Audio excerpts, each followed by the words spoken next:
안녕하세요. 저는 평범한 50대 여성입니다. 늘 사연을 듣기만 하다가 이렇게 처음으로 글을 써보네요.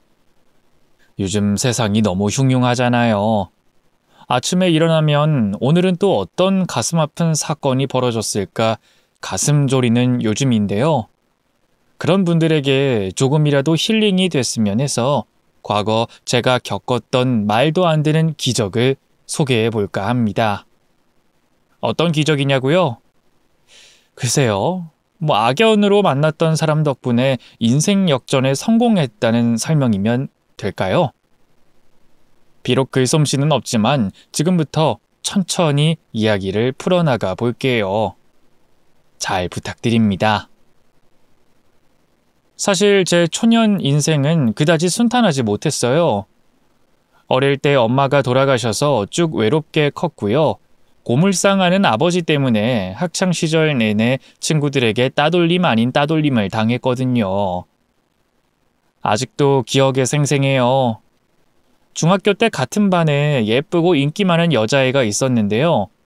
자기 생일에 반 친구들을 전부 집에 초대했죠. 저만 쏙 빼고 말이에요. 속상한 마음에 왜 나는 안 부르냐 물어보니 걔가 그러더군요. 너네 아빠 고물 파는 거지잖아. 넌 거지 딸이고. 우리 엄마가 거지랑은 놀지 말랬어. 그 천진하면서도 잔인했던 말이 아직도 잊혀지질 않아요. 그 뒤로도 전 줄곧 또래 친구들과 어울리지 못하고 겉돌았고요.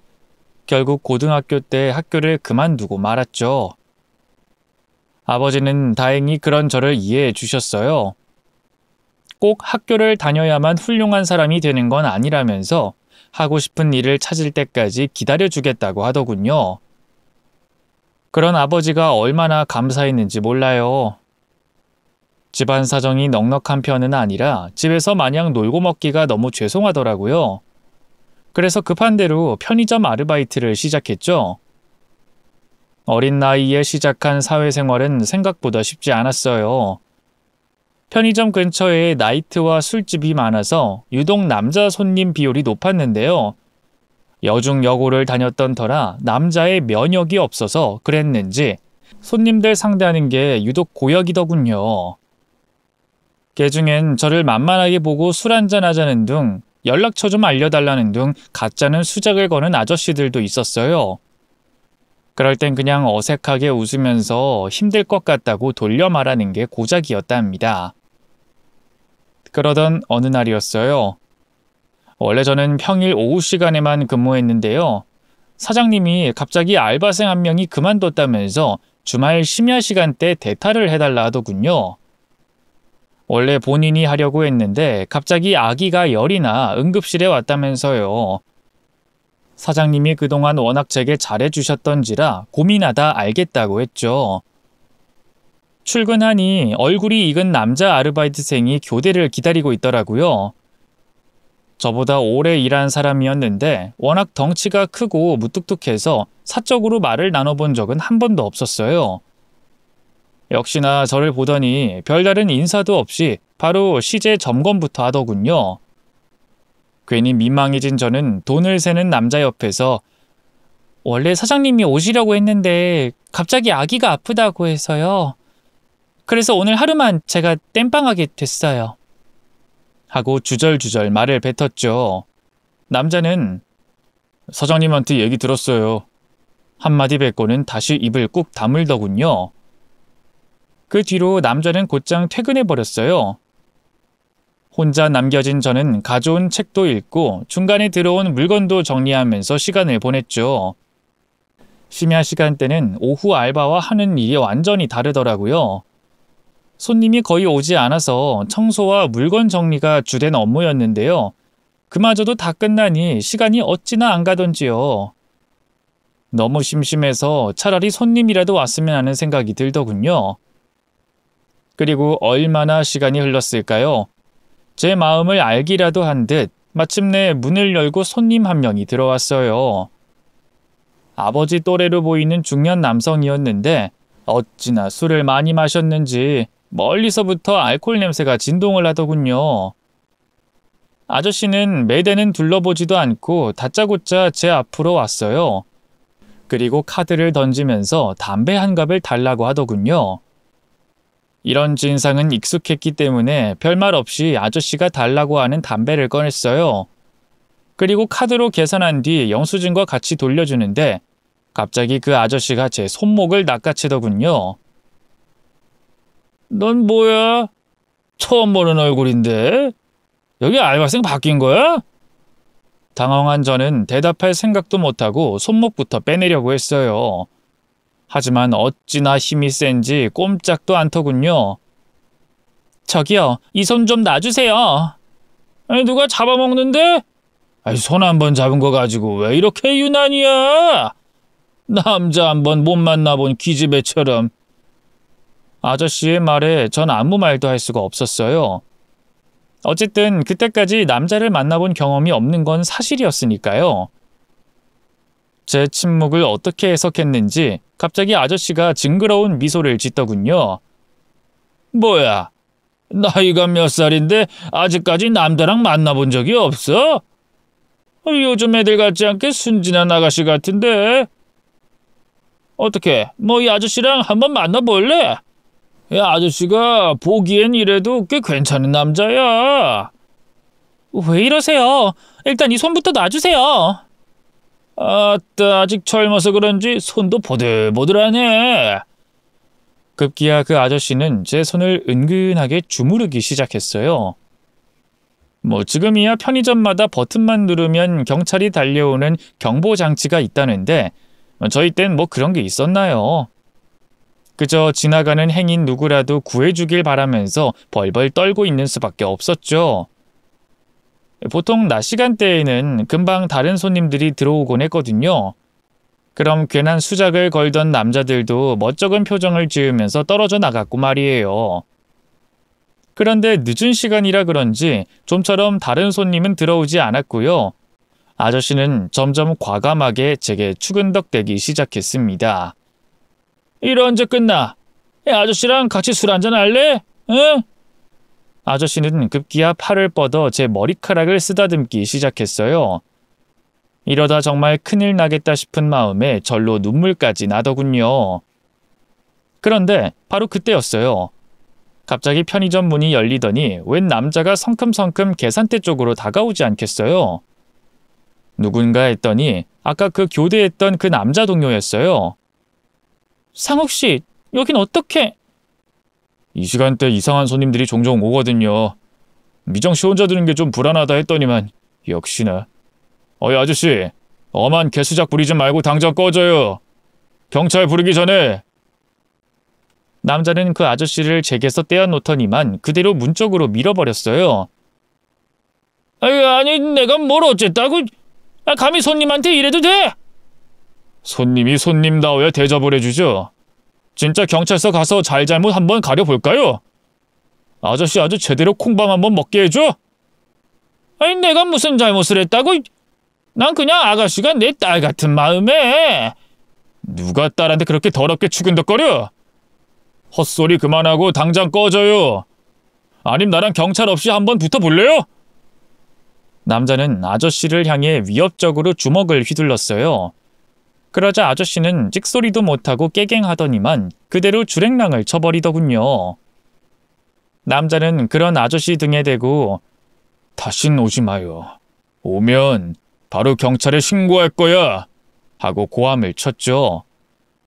그렇게 아저씨가 완전히 사라져버리자 남자는 뒤늦게 내게 눈길을 줬어요. 그리고는 냉장고에 있던 생수 한 병을 꺼내 제 손에 쥐어주더군요. 이거 좀 마셔요. 많이 놀란 것 같은데. 남자의 그 말에 그제야 긴장이 확 풀리더라고요.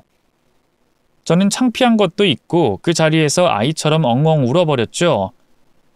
남자는 별다른 말 없이 그런 저를 묵묵하게 지켜봐줬어요. 이상하게도 그게 어쩔 줄 몰라 하면서 달래주는 것보다 더 큰 위로가 되더군요. 다 울었어요? 어느덧 제 울음소리가 잦아들자 남자가 물었어요. 뒤늦게 찾아온 부끄러움에 얼굴이 확 붉어지더군요.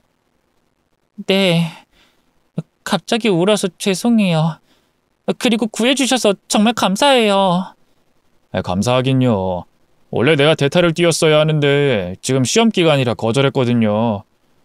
근데 미정 씨가 대타라고 해서 아무래도 걱정이 되더라고요. 혹시나 하는 마음에 공부하다 잠깐 들린 건데 와보길 잘했네요.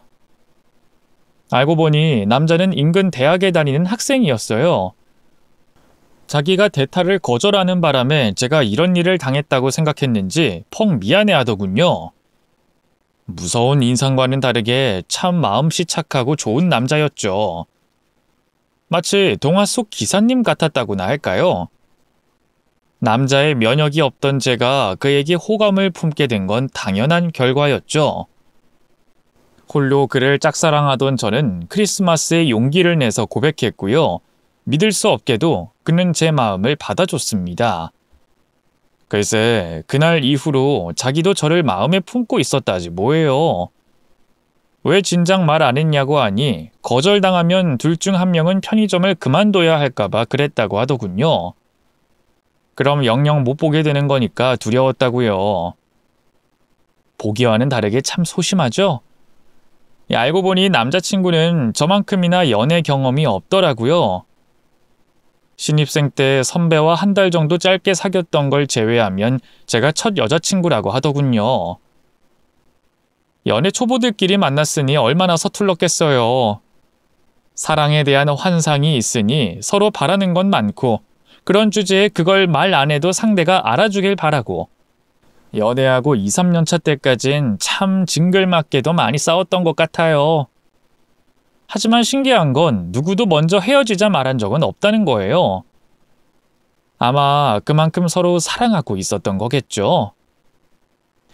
은연중에 결혼을 한다면 이 사람과 하고 싶다고 생각했던 것 같아요.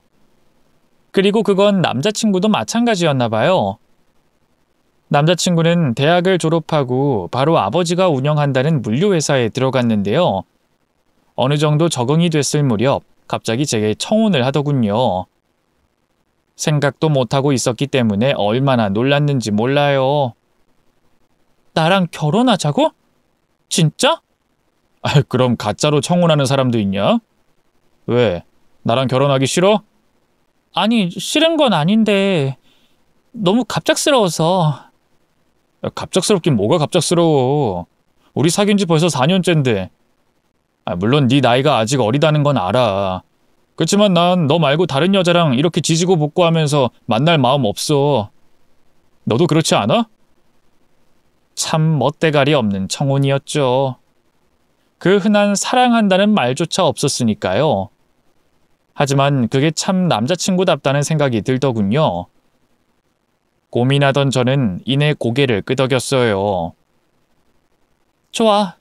나도 결혼한다면 자기랑 하고 싶다고 생각했었어. 근데 자기네 부모님이 날 마음에 들어 하실까? 당연하지. 요즘 세상에 너처럼 참하고 얌전한 여자가 어딨다고. 그치만 난 겨우 편의점 알바나 하는 중졸인데 자기는 아버지랑 같이 사업하잖아. 또 우리 아버지는 고물상하는데 그것도 싫어하실 것 같고. 학창 시절에 워낙 아버지 직업으로 놀림을 많이 받아서일까요? 남자친구네 부모님을 만나기도 전에 걱정이 들더라고요. 남자친구는 쓸데없는 걱정 말라면서 그런 저를 안심시켰어요. 우리 부모님 그렇게 외적인 조건 보고 사람 판단하는 사람 아니야. 너랑 사귀는 거 뻔히 알면서도 그동안 아무 소리 안 하셨다고. 아버님 고물상하는 것도 전에 얘기했던 것 같은데? 진짜? 그럼 이미 나에 대해 다 알고 계신 거야? 그래. 그러니까 일단 한번 만나보자. 응? 남자친구의 말에 전 용기를 내서 예비 시부모님께 인사를 드리러 갔어요. 그동안 절 보자고도 안 하셨지만 헤어지란 말도 없으셨기에 내심 받아들여 주지 않을까 했는데 막상 마주한 예비 시부모님은 그런 제 기대를 산산히 부서뜨렸습니다.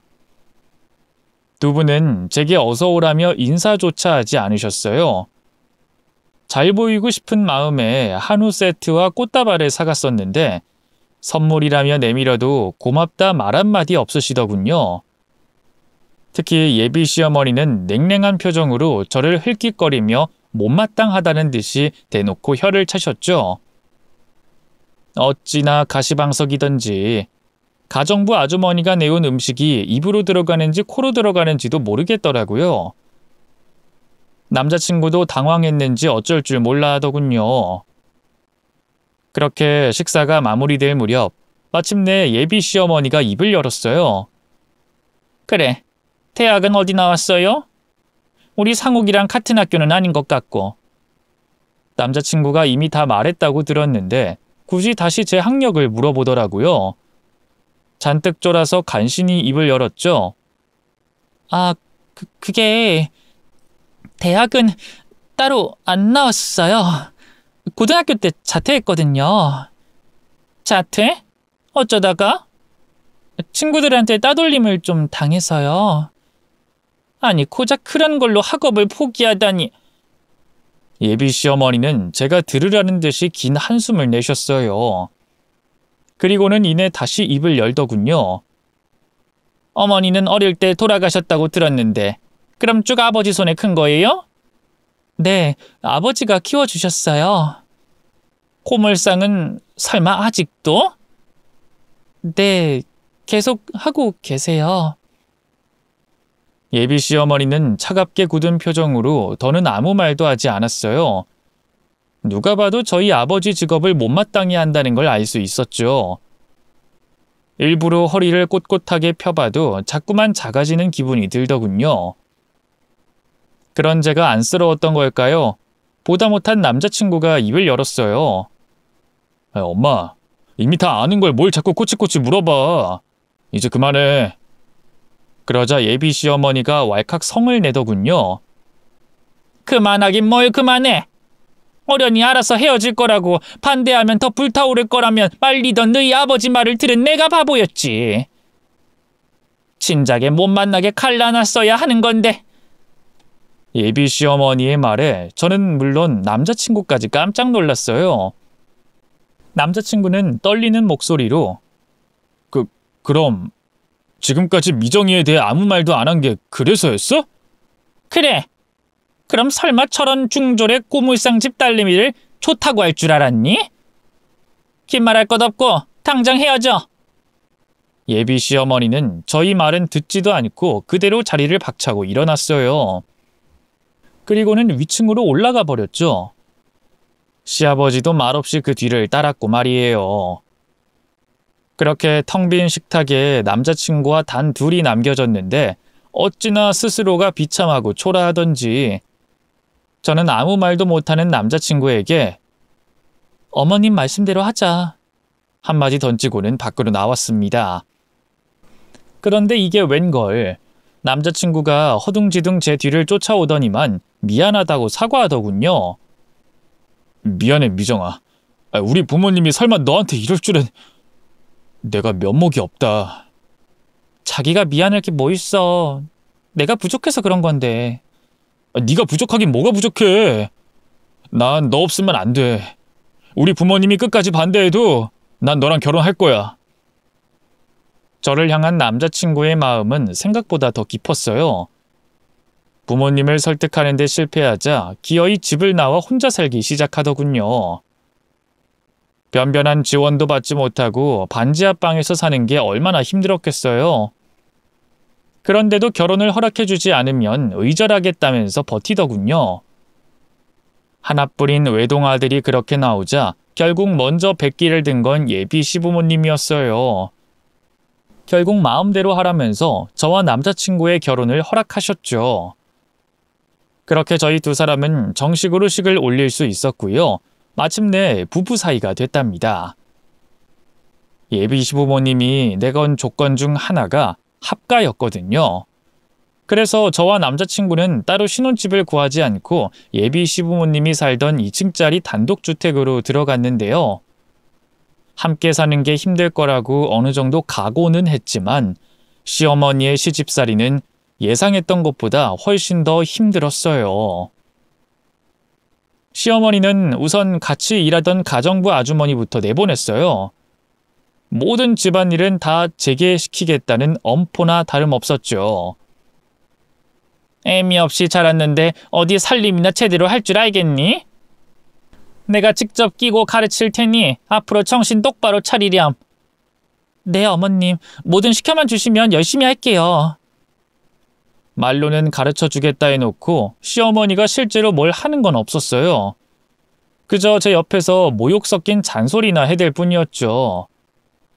넌 무슨 여자애가 밥 하나 제대로 할 줄 모르니? 너희 시아버지 이렇게 찐밥은 안 드시는 건 몰라?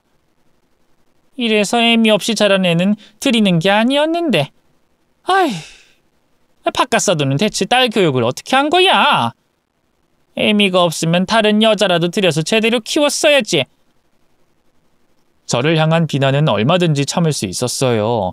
하지만 아버지는 물론 돌아가신 엄마까지 욕하는 건 너무 큰 상처더군요. 매일 밤 백인릿에 얼굴을 파묻고 얼마나 울었는지 몰라요.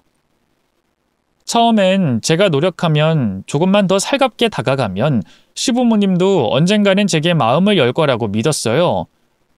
하지만 결혼한 지 2년이 넘도록 시부모님은 다정하게 말 한 번 걸어주시지 않았습니다. 시아버지는 저를 없는 사람인 것처럼 투명인간 취급했고요. 시어머니는 매일같이 온갖 집안일을 시키면서 있는 대로 모욕을 줬죠.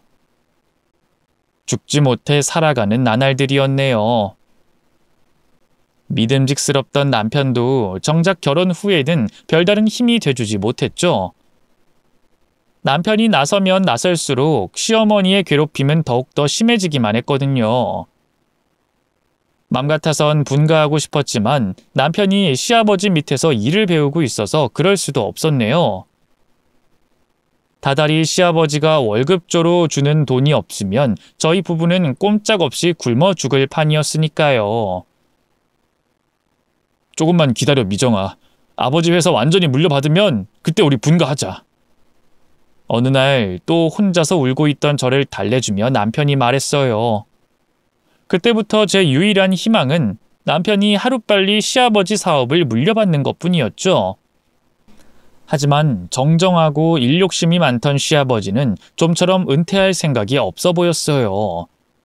그런데 웬걸, 생각지도 못한 방법으로 남편이 시아버지 회사를 물려받게 됐습니다. 바로 시아버지가 갑작스러운 교통사고로 돌아가시게 된 거였어요. 그래도 한솥밥 먹은 세월이 있는데 시아버지가 그렇게 황망하게 돌아가시고 나니 참 마음이 이상하더군요. 남편도 시어머니도 좀처럼 그 충격에서 헤어나오지 못했죠. 하지만 슬픔에 빠져있을 시간도 없었어요. 돌아가신 시아버지를 대신해서 남편이 온전히 회사를 이끌어야 했으니까요. 생각보다 시아버지의 빈자리는 컸어요. 남편은 매일 새벽까지 회사 일로 씨름했고요. 휴일도 반납한 채 죽어라 일했죠. 그렇지만 노력만으로 시아버지의 빈자리를 채우긴 역부족이었나 봐요. 시간이 흐를수록 회사 매출은 점점 떨어졌고요. 오랫동안 관계를 맺었던 거래처들도 하나둘 등을 돌렸죠. 결국 시아버지가 돌아가신 지 3년 만에 회사는 완전히 부도 처리되고 말았답니다. 그 뒤로 남편은 완전히 다른 사람이 됐어요. 매사 자신감이 넘치던 사람이었는데 하루 종일 집에 틀어박혀 세상을 비관한 채 술만 마셨죠. 그런 남편을 보듬어주고 위로해줬다면 좋았을 텐데 저도 그럴 수 있는 상황이 아니었어요. 사실 그쯤에 그토록 기다리던 아이가 찾아왔는데요. 스트레스 때문인지 뭔가 갑작스럽게 유산하고 말았거든요. 태어나지도 못하고 쓰러져 버린 아기를 생각하면 도무지 제정신으로 있을 수가 없었죠. 게다가 시어머니는 그런 저를 위로하긴커녕 탓하기만 하셨답니다. 오죽 멍청하면 뱃속에 있던 애를 잃어? 네가 우리 집에 들어오고 나서부터 되는 일이 하나도 없어. 그 사람 그렇게 가버렸지. 사업은 망했지. 손주는 태어나기도 전에 죽어버렸지. 아주 집안에 망조가 단단히 들었다고. 이제 어떡할 거야? 이 일을 어떻게 책임질 거야? 그런데 참 웃기죠. 제게 저도 모르는 악바리 근성이 있었나 봐요. 시어머니가 그렇게 모질게 굴면 굴수록 보란듯이 이겨내야겠다는 생각이 들더군요. 우선 술만 마시는 남편을 일으켜 회사 부도로 생긴 손해가 얼만지부터 알아봤어요. 다행히 살던 집과 시아버지 명의로 되어 있던 건물을 처분하면 해결할 수 있겠더군요. 평생 살던 대골 같은 집을 팔아야 한다니 시어머니는 노발대발했지만 뭐 어쩌겠어요. 이대로는 빚 때문에 당장 길거리에 나앉을 판인데요. 그렇게 저희 세 식구는 낡은 전세 빌라로 거처를 옮겼어요. 그리고 빚잔치하고 얼마 남지 않은 돈을 끌어모아 작은 식당을 차렸죠. 시어머니에게 혹독한 시집살이를 당해서일까요? 그 사이 제 요리 실력이 부쩍 늘어 있었거든요. 거기에 남편의 사업 감각까지 더해지자 제법 장사가 되더군요. 그러다 한 반년쯤 됐을까요? 갑자기 지역신문에 맛집으로 소개가 되면서 그야말로 대박이 나고 말았죠. 점심시간대에는 자리가 없어서 사람들이 1시간씩 줄을 서야 할 정도였으니까요. 일손이 부족해 부랴부랴 직원을 더 뽑고요. 가게도 2층까지 확장했네요. 그렇게 제 인생도 봄날의 꽃처럼 활짝 필 줄 알았는데 언젠가부터 남편이 좀 이상해지기 시작했어요. 가게에 출근도 잘 안 하고요. 주말엔 친구들과 낚시한다며 외박도 곧잘하더군요. 생전 안 그러던 사람이 머리를 하고 새 옷을 사는 등 부쩍 멋을 부리기 시작했죠. 뭔가 있다는 생각이 들었어요. 여자의 감이었죠. 불안을 못 이긴 저는 남편이 씻는 틈을 타 핸드폰부터 뒤졌어요. 그런데 아무것도 나오지 않더라고요. 내가 너무 예민했구나. 엄한 사람을 의심했구나. 민망하면서도 안심이 됐죠. 그런데 그로부터 사흘쯤 지났을까요? 모처럼 만에 시어머니 생신이라 남편 차를 타고 온 가족이 외출한 날이었어요.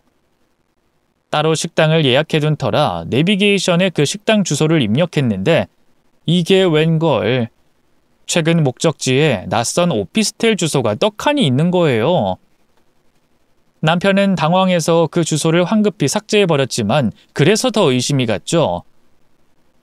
저는 태어난 척 아무것도 눈치채지 못한 척 그 주소를 외워뒀어요. 그리고 며칠 뒤 남편이 또 외박한 틈을 타 그 주소로 택시를 타고 가봤죠.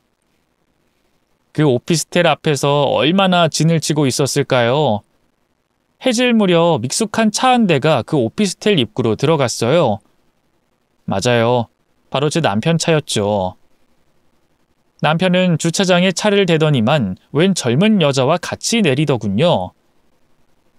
오빠 피곤하지? 채희 데리고 여기저기 다니느라 고생했어. 아이, 피곤하긴. 우리 채희 오늘 재밌었어? 응, 완전. 가방도 고마워. 잘 쓸게. 상간녀는 손에 들고 있던 작은 핸드백을 흔들어 보였어요. 딱 봐도 고가의 명품이더군요.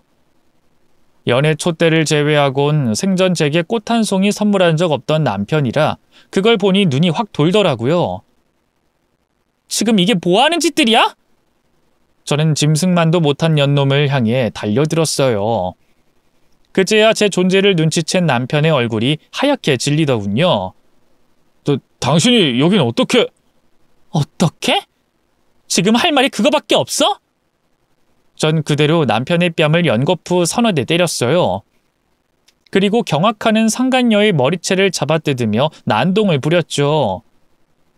어디 할 짓이 없어서 남의 남자를 넘봐? 네가 그러고도 무사할 수 있을 것 같아? 남편이 바람핀 것도 충격적인데 더 경악스러운 일은 그 후에 벌어졌어요. 글쎄 남편이 저를 확 밀어버리고 상간녀를 보호하는 게 아니겠어요. 할 말 있으면 나한테 해. 채희한테 이러지 말고 나한테 다 풀라고. 당신 지금 내 앞에서 저 여자 편을 드는 거야? 어떻게 당신이 나한테 이럴 수가 있어? 제 울음 섞인 말에 움찔한 것도 잠시. 남편은 이내 표정을 굳혔어요. 그리고는 개만도 못한 헛소리를 짓거리더군요. 미안해, 미수가. 근데 나 차이 사랑한다. 언제 말하면 좋을지 고민이었는데 차라리 잘 됐네. 우리 이혼하자. 나 네가 더는 여자로 느껴지지 않아.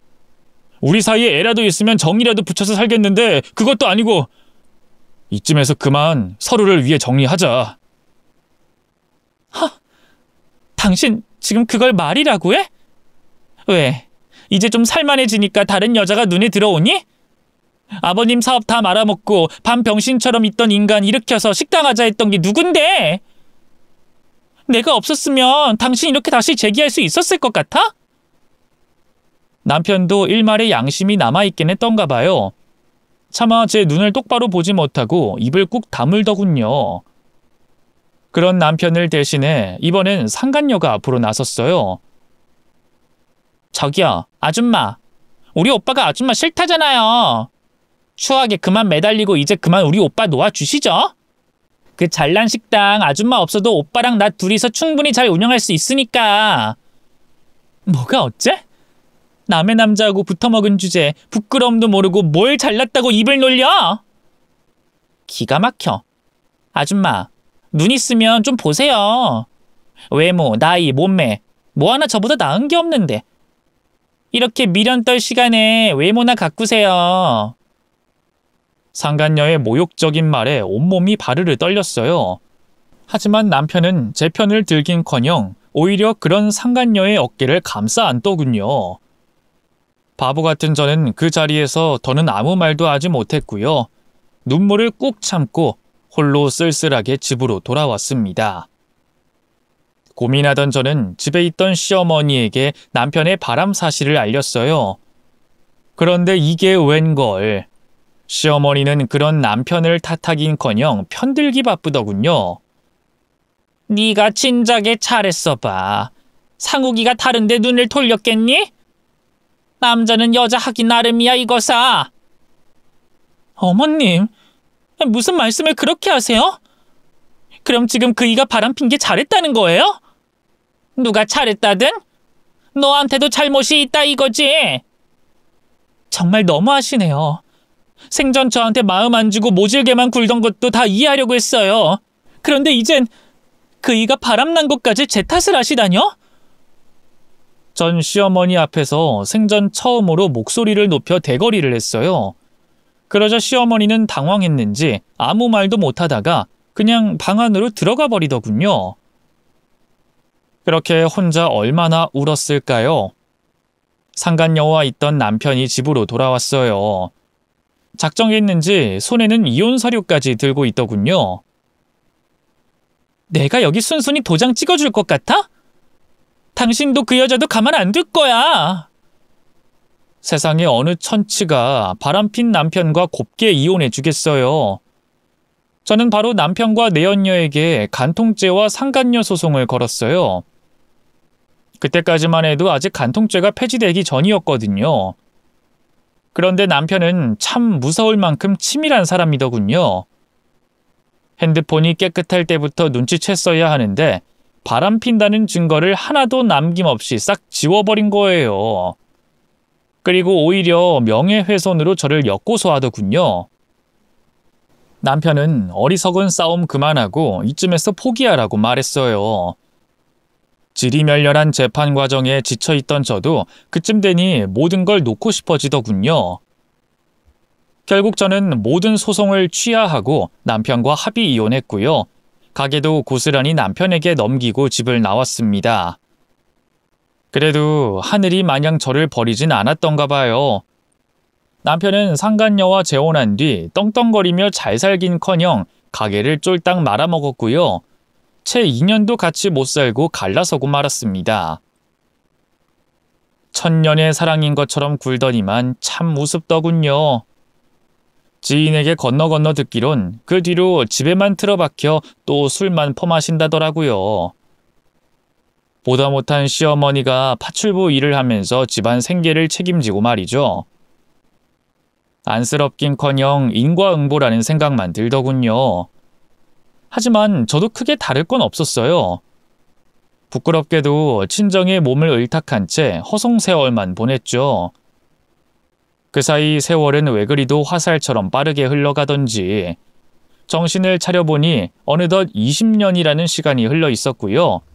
전 중년의 아줌마가 돼 있었죠. 그런데 그쯤 또 다른 위기가 찾아왔어요. 바로 늘 든든한 버팀목이 돼주던 아버지가 폐암에 걸린 거예요. 병원에선 이미 다른 장기까지 전이 중이라 하루라도 빨리 수술해야 한다고 하더군요. 당시 아버지는 변변한 보험 하나 들어둔 것이 없었어요. 몰랐는데 이 암 치료라는 게 참 돈이 많이 들더군요. 당장 뭐라도 해서 돈을 벌어야 했어요. 그치만 20년 넘게 집에만 있던 아줌마가 할 수 있는 일은 많지 않았죠. 다행히 지인 소개로 급한 대로 빌딩 청소 일을 하게 됐어요. 월급은 많지 않았지만 고정적인 일자리를 구한 것만으로도 감지덕지해야 할 상황이었죠. 투병하는 와중에도 아버지는 고물상 걱정만 하셨어요. 평생 목숨처럼 아끼며 읽어온 삶의 터전이니 그럴 만도 했죠. 다행히 결혼해 나가 살고 있던 동생이 고물상을 대신 봐주기로 했는데요. 알고 보니 고물상은 돈이 되긴커녕 오히려 다달이 적자를 보고 있는 상황이었어요. 지금까지 아버지가 버텼던 게 용하다 싶을 정도였죠. 고물상 유지비에 아버지 병원비까지 더해지니 도저히 제 벌이로는 감당할 수가 없더라고요. 결국 저와 동생은 고물상을 처분하기로 결정했어요. 그 돈으로 빚 잔치를 한 뒤 조금이나마 남는 게 있다면 아버지 병원비에 보태기로 했죠. 사실 그럴 만큼 돈이 남을지는 의문이었어요. 고물상 있는 자리가 그렇게 목 좋은 것도 아니었고요. 건물이며 설비며 너무 낡아서 처분하는데 돈이 더 들 것 같았거든요. 그래도 어째요. 가만히 갖고 있는 것보단 차라리 파는 게 낫겠다 싶었죠. 아버지도 딸 자식들을 고생시키는 게 미안해서일까요? 별말 없이 그렇게 하라고 하시더라고요. 그렇게 고물상을 내놓고 팔리기만을 기다리던 어느 날이었어요. 동생이 일이 생겨 제가 하루 고물상에 나가 있었는데요. 점심때쯤 되자 폐지 줍는 할머니 할아버지들이 하나둘 찾아오기 시작했어요. 저희 아버지가 어르신들에겐 유독 인심이 후하셔서 다른 곳보다 폐지값을 더 많이 쳐드리곤 했거든요. 그래서 꽤 멀리서 오시는 분들도 많았죠. 그런데 마지막으로 도착한 할머니가 왠지 모르게 낯이 익은 거예요. 살짝 치켜 올라간 눈초리며 코 옆에 점까지 자꾸만 누군가를 떠올리게 했죠. 그건 그 할머니 역시 마찬가지였나 봐요. 절 보더니만 소스라치게 놀라며 뒷걸음질까지 치는 게 아니겠어요. 아가, 네가 여긴 어떻게? 그 떨리는 목소리를 들으니 바로 알 수 있었어요. 맞아요. 그분은 다름 아닌 전 시어머니였던 거예요.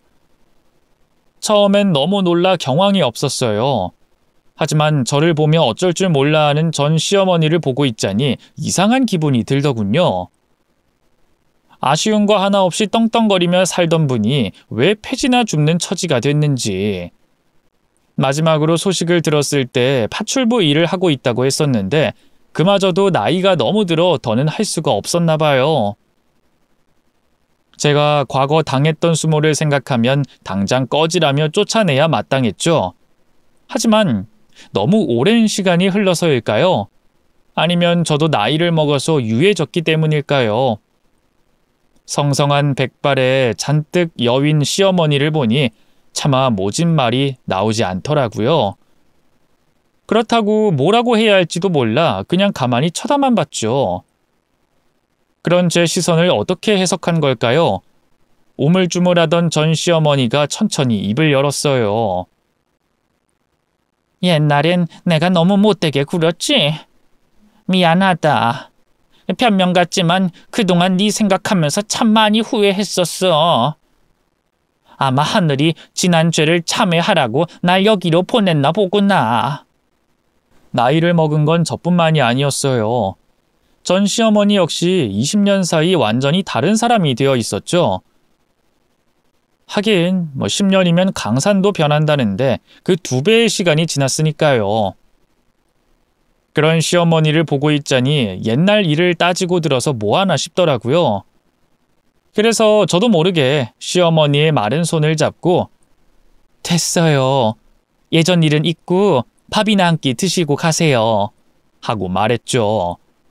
그러자 시어머니는 두 눈을 크게 뜨더니만 이내 뜨거운 눈물을 흘리더군요. 아니다, 아가. 내가 어떻게 염치도 없이. 그동안 너무 미안했다.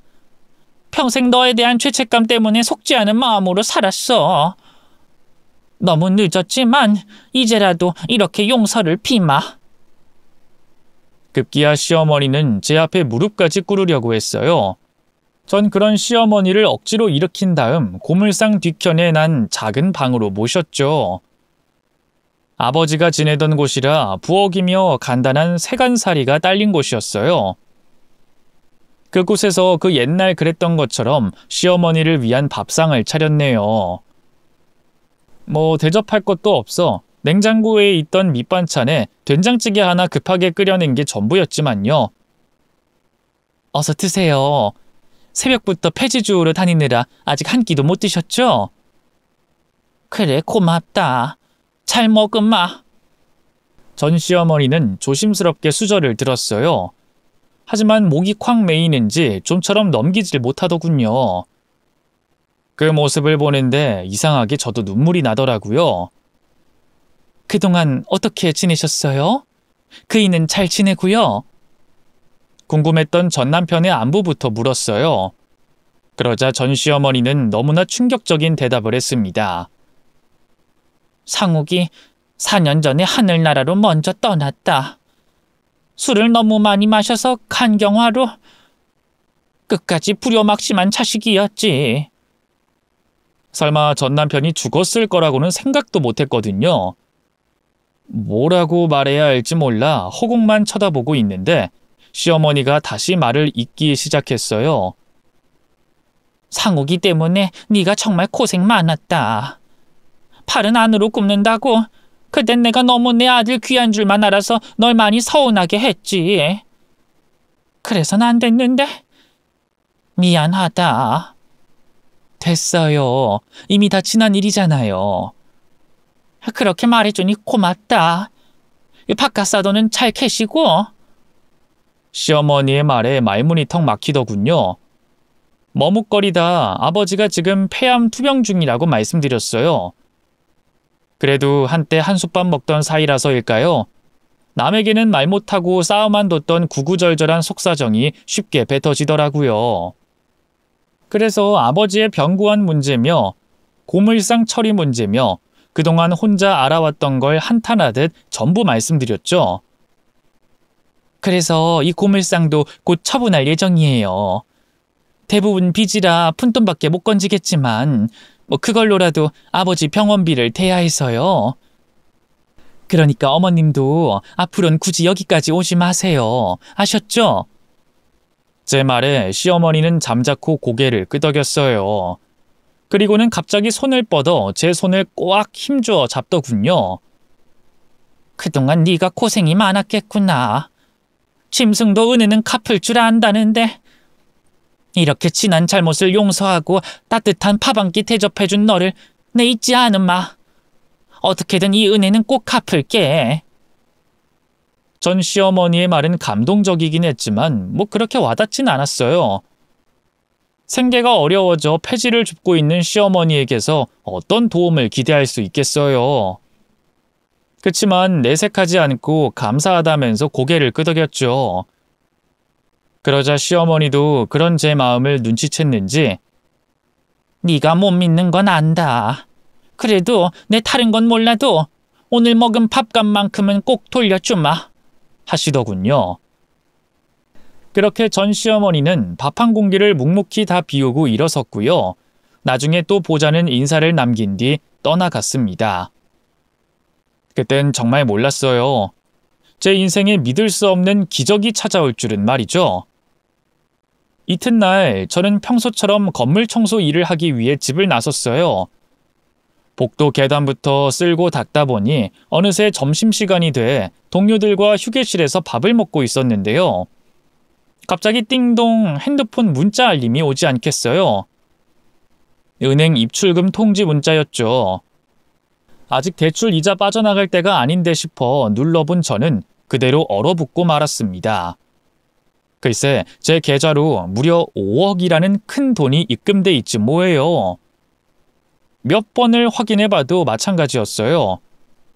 놀란 마음에 입금자 명을 확인해보니 글쎄 시어머니의 이름 석자가 들어있더군요. 경악한 저는 바로 전 시어머니에게 전화를 걸었어요. 다행히 연락처가 그대로였는지 전 시어머니가 바로 전화를 받더군요. 어머님, 지금 혹시 제 계좌로 돈 보내신 거예요? 5억이 들어왔던데. 그러자 전 시어머니는 태연하게 긍정했어요. 그래, 맞다. 어제 네가 차려준 밥값 내가 꼭 주겠다고 하지 않았니? 누가 밥값으로 5억을 줘요?